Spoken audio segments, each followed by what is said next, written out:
My name is Liam. I'm 30 years old. And if you had asked me yesterday what the most extraordinary thing that could happen during my morning commute was, I'd probably have said, the bus actually arriving on time. But that morning changed everything. I was late, rushing out of my apartment with my jacket half zipped and coffee barely swallowed, still tasting bitter on my tongue. The sky was overcast, the kind of gray that makes you want to crawl back into bed instead of face another long day at work. By the time I reached the bus stop, the place was already overflowing with people. All the usual faces, tired workers, students with headphones, mothers with strollers. Everyone seemed locked in their own bubble, scrolling, staring, waiting. That's when I saw her. She was standing just a little to the side, as if the crowd had subconsciously given her space. She wore a light-colored coat that seemed almost too clean, too delicate for this city, where bus stops were usually splattered with mud and impatience. In her hands, she held a book, an actual book, not a phone, not a Kindle. She was completely absorbed, turning each page slowly, her eyes moving with calm determination. It struck me how different she looked from everyone else. It wasn't just her clothes, or the fact she wasn't staring into a glowing screen. It was her presence. She looked like she didn't belong to the noise and rush around her, like someone who had stepped out of another time, maybe even another world. The bus pulled up with a screech. People shoved forward, pushing their way inside, as if missing this one bus would end their lives. But she didn't move. She didn't even glance at the doors. I don't know what came over me, but I didn't move either. I stayed. The bus groaned away, leaving behind the usual silence that followed the rush. Only a handful of us were left standing there. She turned a page, still absorbed in whatever story she was reading. Minutes later, another bus arrived. Again, people boarded, and again, she remained where she was unmoved. I looked at her, then at the bus, then back at her. Something inside me decided, almost rebelliously, to wait as well. When a second bus pulled away, I chuckled awkwardly, trying to mask my nerves. We seem to have turned this into some kind of sport, I said. Who can stand here the longest without actually getting on a bus? For the first time, she lifted her eyes from the book, and she smiled. It wasn't just a polite, quick smile. It was the kind of smile that carries warmth, a touch of recognition, as if she already knew me somehow. It made my chest tighten in a way I couldn't explain, and just like that, we began talking. At first, it was small talk, the kind of light, easy conversation that usually dies after a few minutes. Except with her, it didn't. It flowed as naturally as breathing. I pointed at the book in her hands. You must really like it if you're willing to miss 2 buses for it. She tilted her head slightly, her smile faint but mischievous. It's not the book, she said softly. Sometimes buses aren't worth catching. Something about the way she said it, casual yet layered with meaning, made me pause. It felt as if her words carried weight beyond the moment, like she wasn't only talking about buses. We fell into a rhythm, moving from topic to topic without the awkwardness that usually comes when strangers talk. She asked me about music, about what I liked to read, about the kind of work I did. And I found myself answering honestly, without the usual guardedness I wore when speaking with people I had just met. Then she shared little fragments of herself. She talked about the books she loved, about old songs she listened to on repeat, about how she always carried a notebook to jot down passing thoughts. But none of it felt like surface-level trivia. The way she spoke, calm, confident, sometimes with a hint of melancholy, made everything sound like it mattered. Minutes turned into an hour. Buses came and went, but neither of us moved toward them. It was as if the city around us had faded into the background. The chatter of people, the hiss of brakes, the endless hum of traffic, none of it could touch the space we had carved out for ourselves at that bus stop.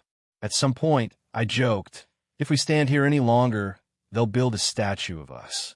2 idiots who never got on the bus. She laughed, and the sound was like music carried by the wind, light, unforced, and real. Eventually, she glanced at the time on her wristwatch. We've been standing here for hours, she said. Do you want to keep waiting, or do you want to turn this into something else? I blinked, caught off guard. Like what? Coffee, she replied simply. And just like that, the decision was made. We walked to a small cafe near the station, One of those places where the walls smelled of roasted beans and the furniture had been there longer than the owners. The kind of cafe people only noticed if someone pointed it out. We sat by the window. I was clumsy, spilling a little coffee on my sleeve when the mug was handed over, but instead of rolling her eyes or teasing me cruelly, she just laughed warmly.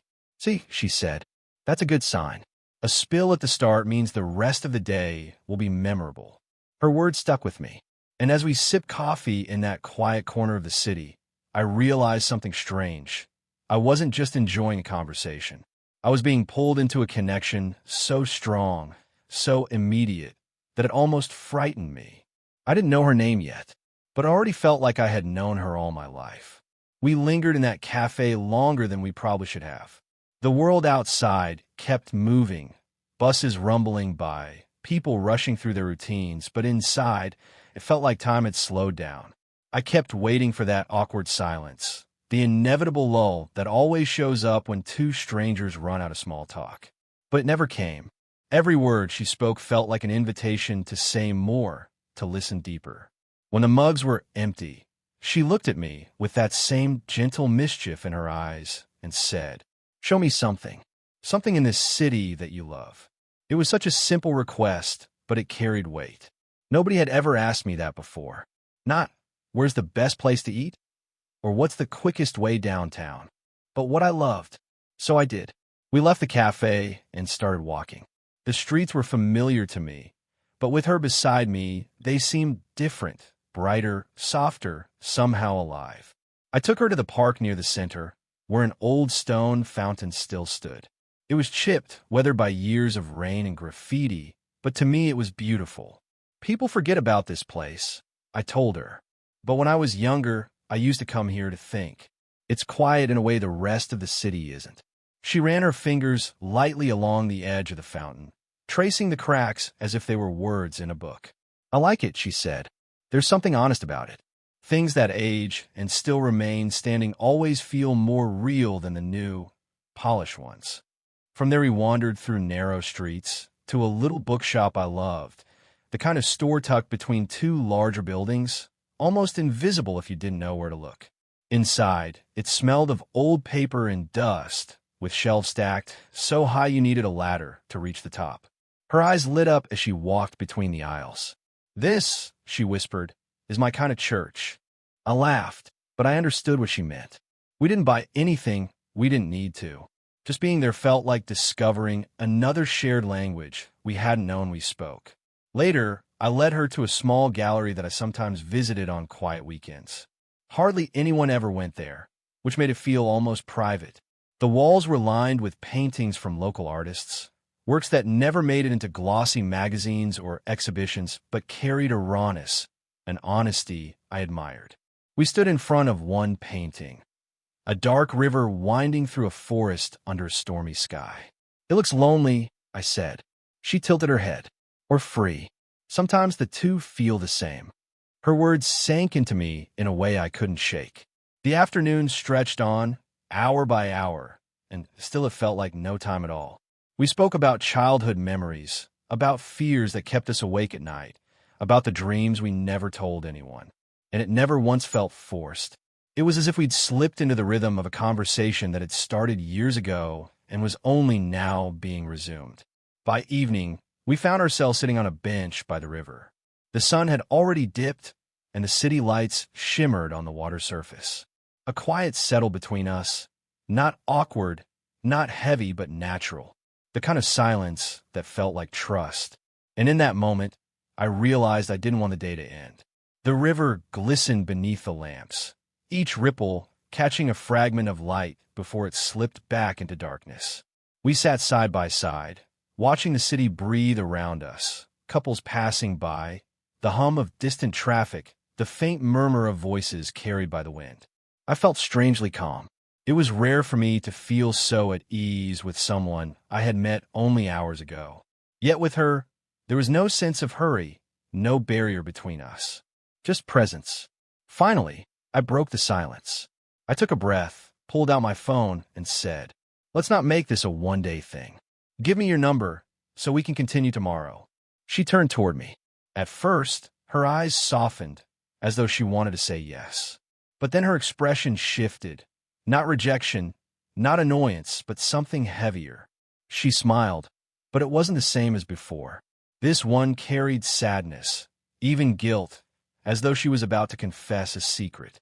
"Liam," she said quietly, "you know I don't exist." For a second, I thought I had misheard her. I laughed, waiting for her to grin and admit it was just a strange joke. But she didn't. Her gaze held mine, steady and serious. "What do you mean?"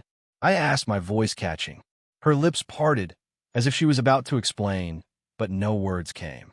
Instead, she just shook her head slightly, that same sad smile still etched on her face. I glanced down at my phone, fumbling for the right thing to say, the right way to turn this moment back into something normal. But when I lifted my eyes again, the bench was empty. She was gone. I blinked, stunned. I looked around, scanning the riverside, the path, the people walking by. No sign of her, not even the sound of footsteps fading away. It was as if she had dissolved into the night air. I stood there, heart pounding, trying to make sense of it. Had she walked off while I wasn't looking? Impossible. I would have noticed. Had I imagined the entire thing? No. I could still hear her laugh in my memory, still feel the warmth of her presence beside me. But now there was nothing. Only the river, the glow of the lamps, and the sound of my own unsteady breathing. I went home in a daze, replaying every moment of the day in my head. The bus stop, the coffee, the walk through the park, the bookshop, the gallery. It all felt real. It was real. And yet, sitting in my apartment hours later, doubt crept in. That's when my phone buzzed. I grabbed it, half expecting a work email or some trivial notification. But no, it was a new message, an unknown number. The screen showed just one line. "Thank you for today. I haven't had such a wonderful time in years." My throat tightened. The message was real, which meant she was real, wasn't she? I must have stared at that message for an entire minute, my thumb hovering over the screen, my breath caught somewhere between relief and disbelief. It was there, in front of me, black letters on a glowing screen. "Thank you for today. I haven't had such a wonderful time in years." I read it again, and again. Each time, a part of me expected the words to vanish, as if they'd been a glitch, some trick of my mind. But they didn't. I typed a reply, hands shaking. "Who are you? Where did you go?" I waited. 10 minutes. 15. Nothing. The silence from that number felt heavier than any answer could have been.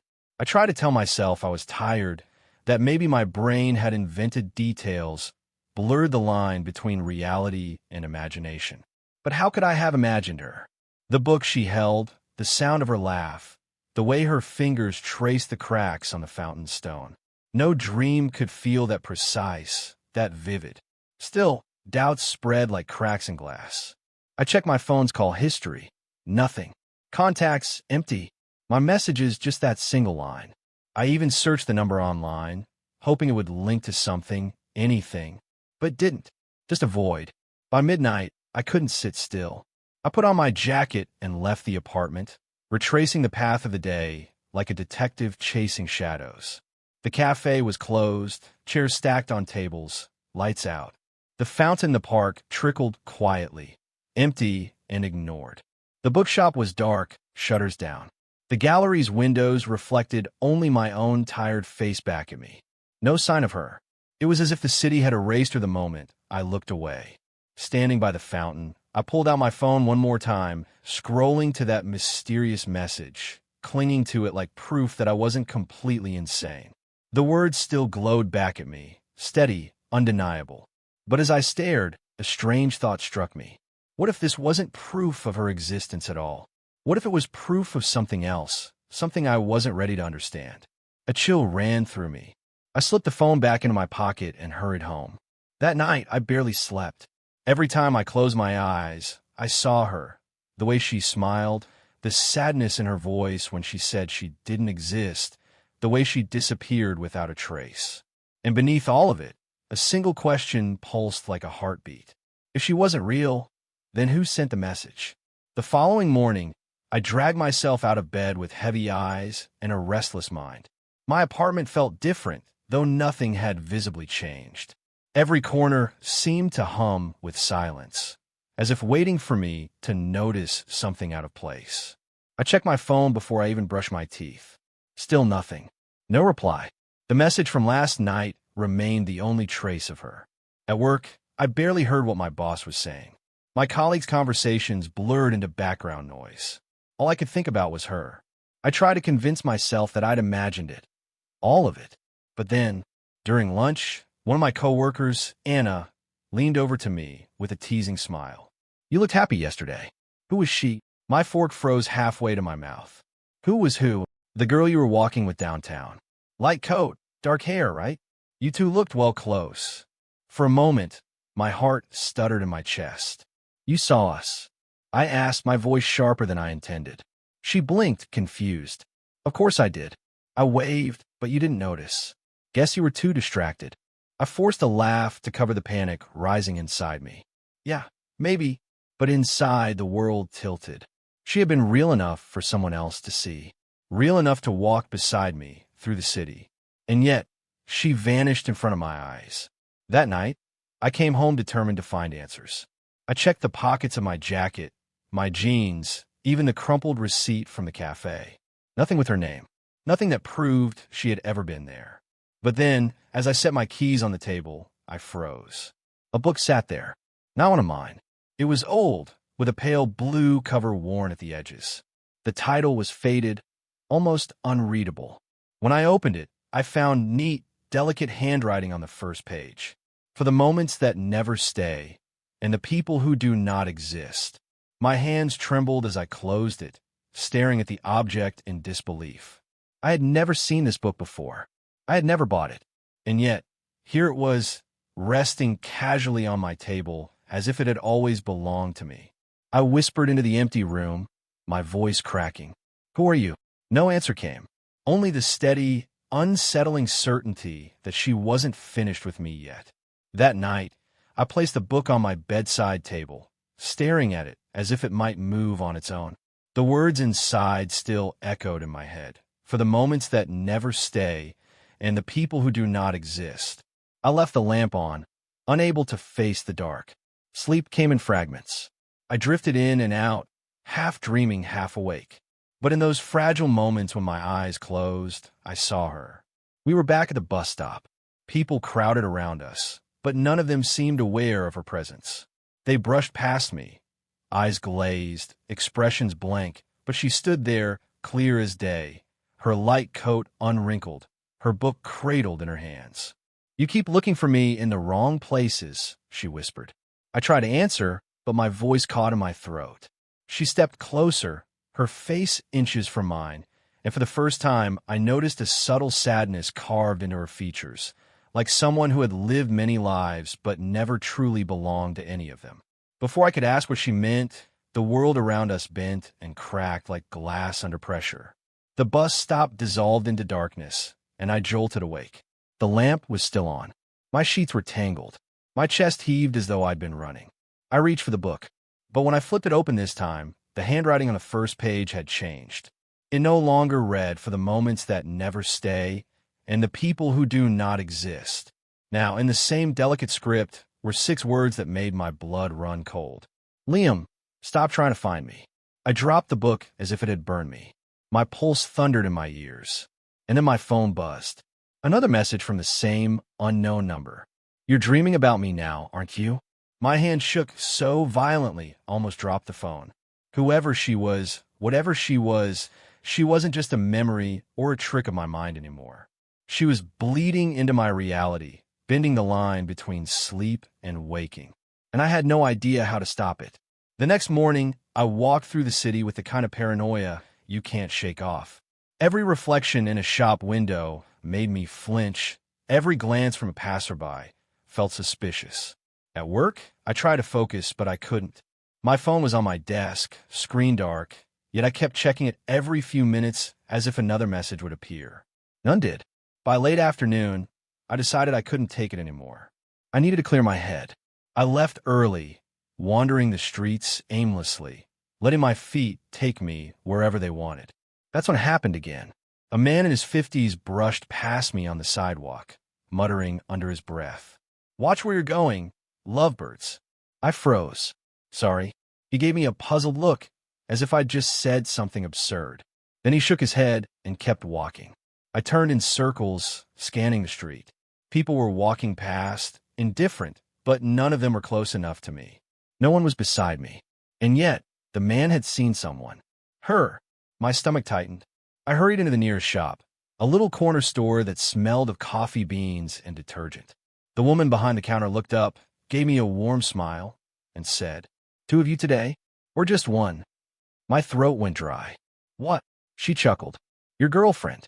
The one who came in with you last time." I had never stepped foot in that store before. I stumbled out, the world around me suddenly too loud, too bright, too heavy. My heart pounded as if I'd been running for miles. By the time I made it home, my hands were shaking so badly I could barely get the key into the lock. I shut the door behind me, slid down to the floor, and pressed the back of my head against the wood, trying to breathe. I wasn't imagining her. People saw her. People remembered her. But why only sometimes? Why did she appear and vanish at will? As I sat there, my phone vibrated in my pocket. I hesitated before pulling it out. Another message, the same unknown number. "Stop asking others about me. They can't see me the way you do." My blood ran cold. I hadn't asked anyone. They had noticed on their own. And if she knew that, it meant she was always there, watching. By evening, my nerves were raw. Every shadow felt like her. Every whisper in the air carried her voice. I couldn't stand it anymore. The not knowing, the endless half-truths. So I went back. The bus stop where it had all begun. The streets were quieter than they had been that morning we first met. Only a handful of people stood there, lost in their own worlds, faces pale in the glow of the street lamps. I stayed off to the side, just as she once had, scanning every passerby, every flicker of movement. And then, she was there, not walking up, not stepping out of the crowd. One moment the space was empty, the next she stood in it. Light coat, dark hair, book in her hands. Just as before, my chest tightened. I swallowed hard and forced myself to move closer. "You have to tell me," I said, my voice trembling more than I wanted. "What are you? Why me? Why all of this?" She didn't look up from the book. Instead, she turned a page slowly, her fingers grazing the paper like it was sacred. "I warned you, Liam. I told you not to keep searching." "I can't stop," I said. "You're in my dreams, in my home. People see you with me. You're everywhere, and I don't even know your name." Finally, she raised her eyes, and for the first time, I saw something different in them. Not just sadness, but fear. "You shouldn't have noticed me," she whispered. Her voice cracked on the last word, and the book slipped from her hands, falling soundlessly to the ground. She didn't move to pick it up. "Then make me understand," I pleaded. "Please, I need to know." She took a step closer. The air around me seemed to shiver, colder, sharper. "If I tell you, you won't be able to go back. Do you understand?" My heartbeat thundered. "I don't care." For a long moment, she just stared at me, her expression unreadable. Then, slowly, she reached out as if to touch my hand. Her fingers hovered a breath away from mine. "You already belong to me more than you realize," she said softly. "You invited me in a moment you didn't get on that first bus." And then, just as suddenly as she appeared, the night split. The lights above flickered, the crowd around us blurred like smudges of paint, and I was left standing in a silence so absolute it felt otherworldly. By evening, my nerves were raw. Every shadow felt like her. Every whisper in the air carried her voice. I couldn't stand it anymore. The not knowing, the endless half-truths. So I went back. The bus stop where it had all begun. The streets were quieter than they had been that morning we first met. Only a handful of people stood there, lost in their own worlds, faces pale in the glow of the street lamps. I stayed off to the side, just as she once had, scanning every passerby, every flicker of movement. And then, she was there, not walking up, not stepping out of the crowd. One moment the space was empty, the next she stood in it. Light coat, dark hair, book in her hands. Just as before, my chest tightened. I swallowed hard and forced myself to move closer. "You have to tell me," I said, my voice trembling more than I wanted. "What are you? Why me? Why all of this?" She didn't look up from the book. Instead, she turned a page slowly, her fingers grazing the paper like it was sacred. I warned you, Liam. I told you not to keep searching. I can't stop, I said. You're my dreams, in my home. People see you with me. You're everywhere, and I don't even know your name. Finally, she raised her eyes, and for the first time, I saw something different in them. Not just sadness, but fear. You shouldn't have noticed me, she whispered. Her voice cracked on the last word, and the book slipped from her hands, falling soundlessly to the ground. She didn't move to pick it up. Then make me understand, I pleaded. Please, I need to know. She took a step closer. The air around me seemed to shiver, colder, sharper. If I tell you, you won't be able to go back. Do you understand? My heartbeat thundered. I don't care. For a long moment, she just stared at me, her expression unreadable. Then, slowly, she reached out as if to touch my hand. Her fingers hovered a breath away from mine. You already belong to me more than you realize, she said softly. You invited me in a moment you didn't get on that first bus.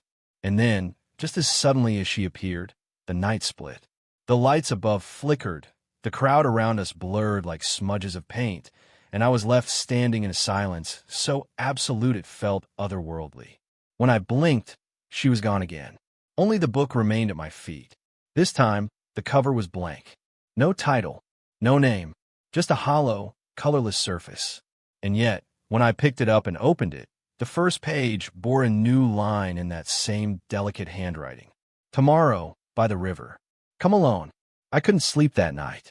Every shadow in my apartment seemed alive, every creak in the walls a whisper of her presence. The message on my phone glowed like a warning. Tomorrow, by the river. Come alone. I had no idea what to expect. A trick? A hallucination? Or her? And yet, despite every rational bone in my body screaming to stay home, I left. The river was quiet, moonlight shimmering on the rippling water. The air smelled faintly of rain and earth.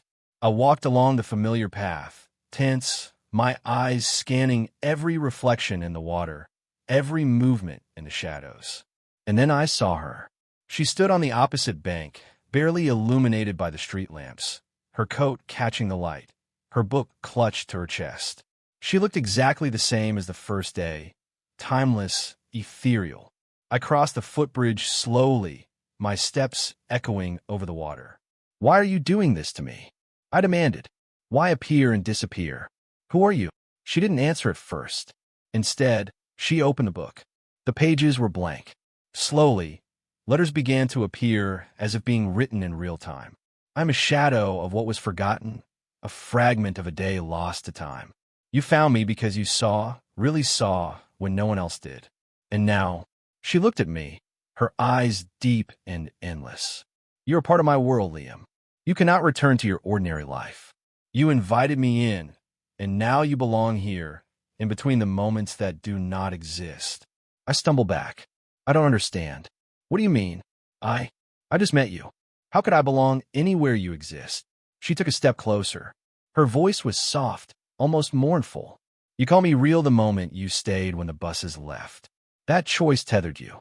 Every laugh, every word, every shared glance today, it was binding you to me. You're no longer in the world you knew. You are here, with me, in the place most cannot see or touch. I shook my head. This isn't real. I can't. I have a life, a job, people who care about me. You can't just take me. Her fingers brushed mine. Cold, weightless, electric. I felt a pull, gentle but impossible to resist. The air around us shimmered, and the river seemed to ripple backward in slow motion. You already belong, she whispered. And tomorrow, or any day after, you will never forget me. But you must choose, fear me, or trust what you cannot see. I wanted to speak, to argue, to run. But the world bent around us. Every step away from her felt like moving through water. Every breath was heavier, thicker. My chest tightened until I realized there was no escape. I swallowed hard. Then, I trust you. A smile, faint but radiant, spread across her face. The kind of smile that belonged neither to time nor place, but somehow existed perfectly in the now. And then she was gone. The river shimmered in silence. The book lay at my feet, blank again. But I knew, somehow, she would return. She was no dream, no ghost, and not quite human. She was something in between, and I was part of it now, forever tethered to the day we met, the buses we missed, and the moments that do not exist. I walked home slowly, alone yet not alone, carrying the certainty that nothing in my life would ever be ordinary again.